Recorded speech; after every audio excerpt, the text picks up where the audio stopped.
All right, so uh, you know how everyone's always talking about how tight the Straw Hats are? Yeah, like their bond is legendary, right? Exactly. Hmm? But what if someone actually betrayed Luffy?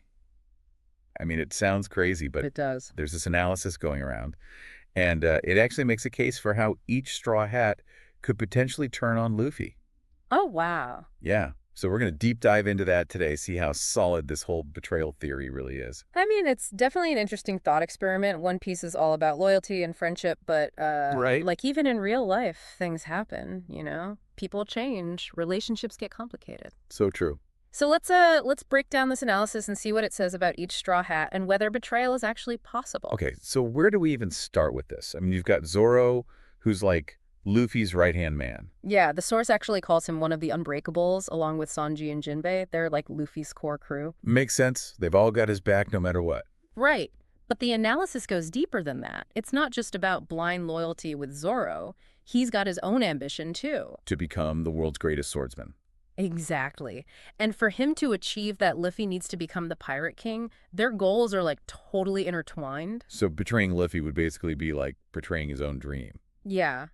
It's almost like the most logical thing for Zoro to do is to be loyal to Luffy. It's Yeah. strategic in a way. That's a really cool way to look at it. And what about Sanji? I mean, he's always talking about chivalry and protecting women. He's definitely more complex than Zoro when it comes to loyalty. Yeah. Remember that whole thing back on Whole Cake Island? He went against Luffy to protect his family and his own sense of honor. Oh, yeah. That was intense. So Sanji's loyalty is definitely tied to his own moral code. If Luffy ever did something that went against that, Hmm. that's where things could get tricky. That makes me think about Jinbe, too. I mean, he's only been with the crew for a little while, but He's already proven his loyalty time and again. Yep. But he joined specifically to support Luffy's dream of becoming the Pirate King.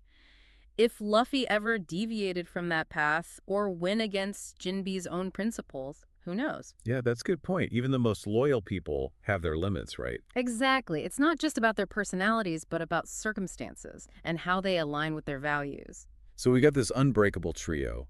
But what about the other Straw Hats? I mean, some of them haven't always been so loyal. Yeah, the analysis groups the rest into a category called the transformed. This includes Nami, Robin, Usopp, Chopper, Frankie, and Brook. Okay, so with Nami, it's easy to see why she'd be in that category. I mean, she was all about looking out for herself in the beginning. Exactly. She had trust issues galore, but her whole arc has been about finding a family with the Straw Hats. Yeah, she'd never betray them now.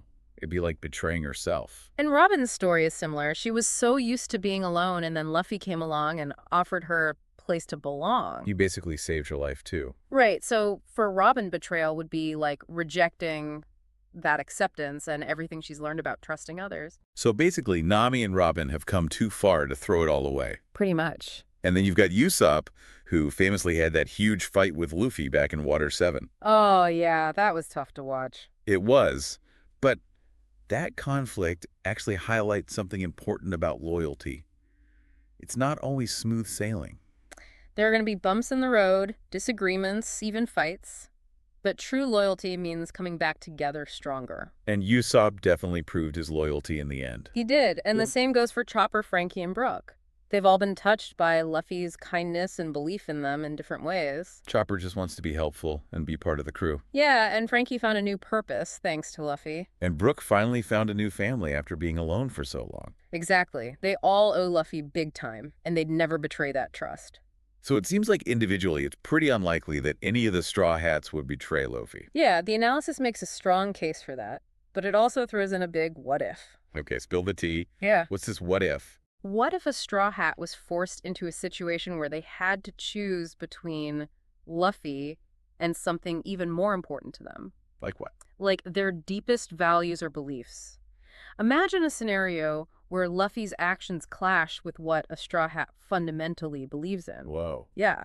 Or what if someone like Blackbeard, who's a master manipulator, figured out how to exploit their weaknesses? He's definitely cunning enough to pull something like that off. Right, so it's not about them wanting to betray Luffy, but about being backed into a corner with no good option. So like a desperate act of betrayal. Exactly. It wouldn't be out of malice, but out of pure necessity, or maybe even manipulation. That's actually a terrifying thought. Oda could totally pull something like that off and it would break my heart. It would be a huge twist. So it seems like while straight up betrayal is pretty unlikely, Oda could still surprise us with a situation that forces a Straw Hat to make an impossible choice. That's the beauty of One Piece. It's unpredictable, and Oda's always pushing the boundaries of what we think we know. It definitely keeps us on our toes. And it makes you think about the nature of loyalty in a world as crazy and unpredictable as the One Piece world. So true. I mean, it makes you wonder what it would take for even the most loyal person to break. Right. Like, is there anything that could shatter the bond between Luffy and his crew? That's